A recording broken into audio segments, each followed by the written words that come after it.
I can't wait. I said no. I can't wait, no. I can't wait. I said no. I can't wait, no. The above that I'm never letting get near you, but still in all, give you every advantage I found. Couldn't find a better fit for them, along with my crown. And since the baton was passed, I've been down, cause failing's not an option, and dad is not a noun, not at all.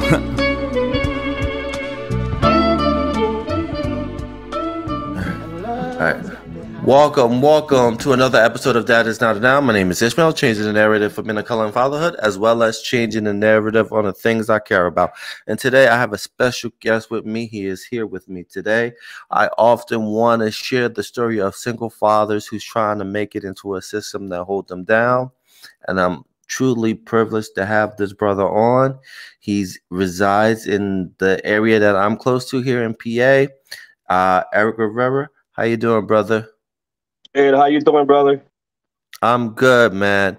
My first question, I already asked you the first question, but my next question is I'm all about mental health. How's your heart? Feeling great, man. It's been a roller coaster. A couple of weeks ago, I was a mess, man. I was into this depression. I feel like I was in this hole that I couldn't get out. I tried to reach through a lot of people to help me, but the only help that I received was God, man. He was there the whole time. And that's important too, man. Just talk about that. Share your story about being a single father, because often we get the story of the single mother. We rarely hear the story of the challenge that single fathers face. Definitely. I've been a single father for over 4 years now. I have a 6-year-old daughter. I have another daughter. She's 9 years old. And it's been tough. It's been tough just for the fact that everybody always sees fathers as not enough men, not enough knowledge to raise the kids. It's real tough for us, man. They don't take us seriously, especially they look at us as second-class citizen, and we just got to get together, man, and try to just fight, man. Get all the fathers together and try to do something for us, man. It's hard. It's hard. We need help, man. Right. And talk about some of your struggles dealing with, having custody with your children, having time to share that struggle with me. Yeah, I know a lot of fathers could relate to me. I know there's a time when you break up with your baby moms, automatic. The system is so corrupted that they don't care about us. They don't care about fathers. The first thing they put you on child support, so you could start sending money to your kid. But then at the same time, you don't got no right to see your kids. They put you in child support, then you go to take the kids on the weekend. That wasn't enough for me, brother. Seeing your kids, like 2 times a week, that's not enough for me. I was raised with my mom and my dad. So there's no way for me to just be happy with 2 days. So, I started doing a research. This is where we gotta really dig. A lot of fathers don't know about this, but the first thing they do, they put you on child support. And the first thing you gotta do is go to custody. Because you know how they play with your kid and be like, oh, you gotta pick them up today, but then you gotta work. But then she changed her mind, and then, we playing this game back and forward, brother. And, I just find out that we have right as a father. We just got to step up, put everything to the side, just focus and go get that right. So now I got custody, I got my dates set up. They can't mess with my dates. And that's good. That's good. And just talk about your relationship with your little ones. Yeah, I have a 6-year-old. She's amazing, man. She's my strength. She talks to me like a grown up. A lot of time I could be feeling maybe down or feeling I can't even keep walking. And just by me picking up my daughter, oh my God, man, it's just a strength for me to keep walking. Now, my older daughter, this is the story that got me into depression. I raised her.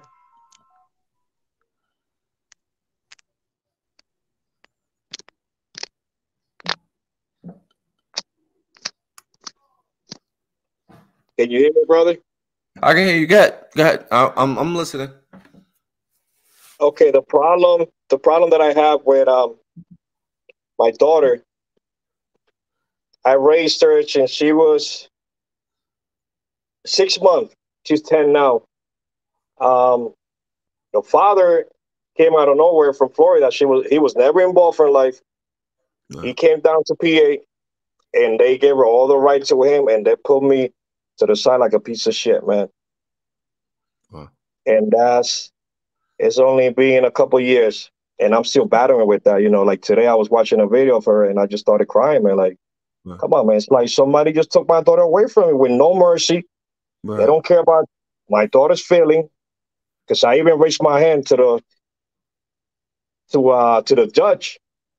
He didn't care, man. He didn't care. The Right. system is so corrupted, and it's made for mothers, man. And right now, we have a lot of fathers, single fathers, you know, lifting their head up and saying, "We here." I mean, we're not like just a regular father. We want to be part of our daughter.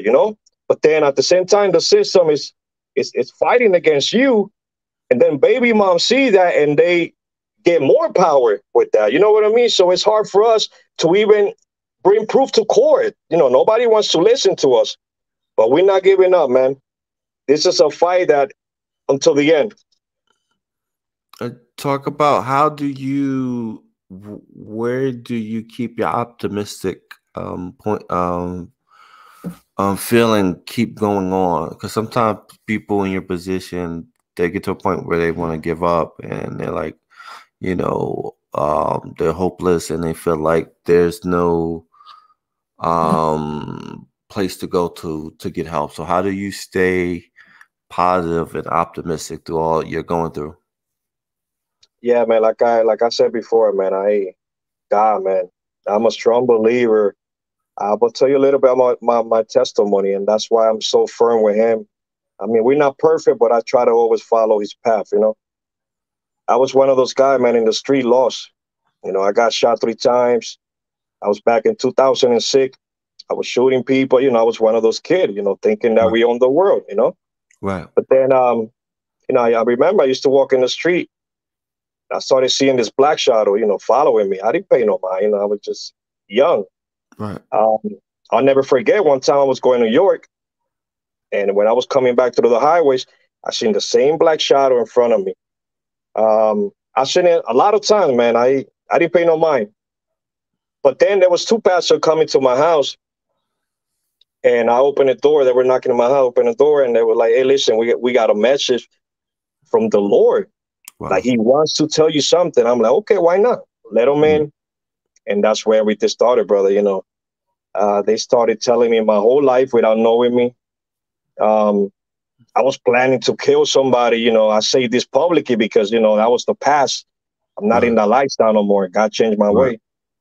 way. And God came at the right time. And he was like, "Listen, man, your days are counting. What you want me to do in your life? Right. You want to keep living this life? You're going to die. You want me to change your life? I'm going to change your life." And that's what I did. Since that day, I've been a better man. Um, Sometimes I feel like I'm stuck, but I know where to get the help. I just Right. cry out to the Lord and I receive the strength. Nobody in this world could give you that strength, not even medication, not even counseling. Those are change that we got inside our soul, man, that nobody could help us just through God, man. And like, what are you trying to do to try to gather support when it comes to like single dads like you that's in the Pennsylvania area? What are some of the things you're trying to do to bring awareness? Well, God gave me this name. It's called Father's Right. Um, I have this vision similar to yours. I'm just trying to gather fathers that they're really going through. And the beauty thing about this is people that grew up in the street, you know, and I could tell them, "Listen, man, there's a way out. We got the resources. But first of all, the man above is the one that's going to bring those changes. Because if you don't get that help, you're not going nowhere, brother. You know. And we have fathers out here. Sometimes we get along, you know. Sometimes we get together and we tell the story and we give each other strength, you know. Yeah, and I totally agree. But also, like, what are some of your next steps, or what are you gonna do? Like, um, what are the things that we can see from you in the future to galvanize that's going through what you're doing? So, what's the next step for you? Definitely, I'm working on the podcast. It was on hold because I was in a depression. But my vision is to start doing that podcast, bring people in, have the resource ready, you know, all the help they can get, lawyers. Um, After they tell the story, you know, we're just going to help them right away there and go get help. Because believe it or not, brother, there's a lot of fathers that they don't know they got rights. And I definitely agree with you. There's so many there's things on the books right now that a lot of people don't know, they don't know about. There's actually a bill that's sitting on there. Is I think it's only passed in, I think, in 5 or 6 different states. Wow. Um um it's a bill called the I forgot the name of the bill, but what it is a bill where when a couple, you know, don't see eye to eye, and parental rights is split 50-50. And I know Yeah, there's a bill in Pennsylvania that's sitting there, and there hasn't been kind of a push for it. So these are things like that, and I recommend people who's watching this interview to do your research, find things like that, and start definitely. creating a political movement to create legislation that's going to benefit. At the end of the day, it's about the kids, because that's That's the right. most important thing, is the well-being of the kids. Um, and sometimes what happens is, depending on the situation, let's say there's a situation where, for example, where, you know, there's a situation where they're causing harm, that I understand where, those rights is taken away. But if there's no harm or anything is that's done, then the father should have those rights, just like the mother, when it comes to having time with their children, Of course. especially at an early age too, because those early ages are crucial in a child's development, and it's important that the father is in the child's life. Definitely, brother. I agree. And like, just talk about how, like, for example, like, you talk about, what you're dealing with, of trying to get time with you, time with with your daughters. Talk about, like, the mental health aspect of it. I know you have your faith. Your faith is guiding you through everything. But what other things are you doing to keep yourself positive? What? Definitely. Like I said, brother, 3 weeks ago, I was a mess, and everything started. My brother was doing a delivery Hmm. to True Management LLC. That's where I met Billy, and Billy gave me your number, and everything works in mysterious way, you know. Right. So yeah, my brother did a delivery to the warehouse of the office, and James, my boss, he offered him a job. Okay. So my brother came and told me about it. I applied, and oh my God, we blessed, man. It's an amazing environment. The environment is a therapy for me, Right. because when you go to work and you have people that they're peaceful, they don't give you attitude. We get along, and everybody has a story to tell, and they come from nothing. It motivates you. So Right. it's God, and then God blessing me with this job. We got people there that they've been through it. So it's amazing, man, how God put everything together. Definitely, definitely. And let's give me a proud dad moment of a scenario of, the time when you had with both of your daughters. Just give me a proud dad moment. One of the moments that really shook me up was the weekend of Mother's Day. Yes, brother, I was shocked, man. She came out with a drawing for her mom, beautiful, lovely. But then she came out with this rose, made out of paper, and she came to me and be like, "Daddy, this is for you." I broke down because we us men we don't get no flowers for nobody, man, or Right, roses. So that's my first rose ever. right. They say that the first flowers will be when after you die for men. Yeah, You know. So when yeah. she gave me that, I just started crying, and we were in the car. And I asked her, why you gave me this, and she was like, you special for me. You're the Wow. only person that is special in my life. I just broke down, man. That motivated me to keep fighting and keep doing what I'm doing to reach the goals. Right. Man, that's awesome. Awesome, man. Yes, brother. Um, before we end this amazing conversation, man, how can people find you? Um, what's your social media handles? And Okay. as well as more importantly, like I know you were talking about you want to do the podcast and everything like that. So, um, what's next in your journey? Next on my journey, brother. Wow, my job, man. I just love my job. Um, they got me doing things that you probably got, have a lot of experience, a lot of years, but they they willing to work with you, man, and teach you. We have teachers there. I know there's a guy there named Shad. He's an older man. He's been doing this for years. He's teaching Okay. you, man. Like that's amazing. It's like going to school, and while you learn, you working out, and it's a job with a lot of opportunity, and I'm just taking everything I can, for my Right. daughter. I feel you, man. That's awesome. But also, like, just talk about like what does the future hold for you, and just that working on it, having more time with your daughters. Definitely, definitely. Yeah, my future, man. I see my future very bright, man. They say when you go to stuff in life, it's a school. You learn out of it. If you don't go through that in life, you would never reach your goal or your future. Yeah. It's just a learning experience. Life, it just gotta learn. You make mistake. A lot of time you do the wrong thing, but you have to make mistake. It's the only way you're gonna find or at least look at your future. You know, I Right. see my future, man, in a couple of years. Probably with a house, a better car, maybe some money saved for my daughter's future. Having my daughter involved in different activities, basketball, baseball.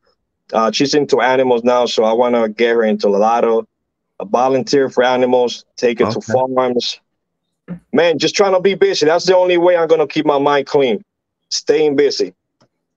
That's awesome, man. And my last question for you, um, what advice do you have for singles dads that's going through similar or going through struggles? Like, what advice do you have for them? I'm sorry, I didn't hear what you said the last. I said, what advice do you have for single dads like yourself that's going through what you're going through, or or just having a hard time? That at that breaking point where they feel like they're gonna give up. What advice do you have for them? Man, the message I got to tell them then, stay up. Stay up and just think about your family, your kids. And sooner or later, they're going to grow up. And what are you going to tell them? You wasn't there for them? Because when they get older, it's never too late, but it's going to be hard for them, to get a relationship with you. So all the fathers, and I'm going to be honest, man, a lot of time we lazy. That's the problem with father, man. A lot of time we just think that we just be there for a little bit. But then, like you said, the kids need that father role model in their kids' life. And a lot of fathers, they're not ready to step up. They just, say I'm a good father, this and that, but they don't do it. They don't want to cross the other line where they get more responsibility as a mother. You know what I mean? Yeah, definitely, man. And bro, I thank you for jumping on with me. I thank you for sharing your story. You always have a place here to come and share your stories. I hope that, father rights take off, because I think Yes, you have great ideas. I think this is very crucial, especially in the Pennsylvania area. I think I know I talked to Billy behind the scenes. These are things that dads need. A collective of a group or organization in this area that can help dads navigate through life. Because sometimes what happens is, sometimes the person that you have a relationship and you have a baby with, it may not work out. It happens. And that's right. so at least having somewhere to go to get those resources is vital. And more importantly, just as men, it, don't be afraid to ask for help. That when we feel like we ask for help, we seem like we're weak. We're not weak. That's signs of strength. That, what, I don't need it. I don't know everything, and I need assistance. And Wow. I know someone's willing to give that assistance if you're willing to be open and say, I need that help. And thank you for coming on, man. How can people find you? Yeah, they could find me on Instagram, Fla Familia, FLA dot Familia. You can find me on Facebook, Eric Rivera with a C. And I'm working on my YouTube. I'm just, getting up again, brother. All right, man. I'm excited for your YouTube channel. When you have it all set up, I will subscribe, and I will follow. And again, behind the scenes, if you need any help of getting things off the ground, you know where to reach me. Definitely. Again, this has been an amazing conversation on the podcast. That is not a noun. Like, subscribe, follow me on iTunes, Spotify, wherever you see that is not a noun, you'll see this face. And again, thank you again. This has been a dope conversation, and we're out. Definitely. Peace. But if I did, I want him to be just like you.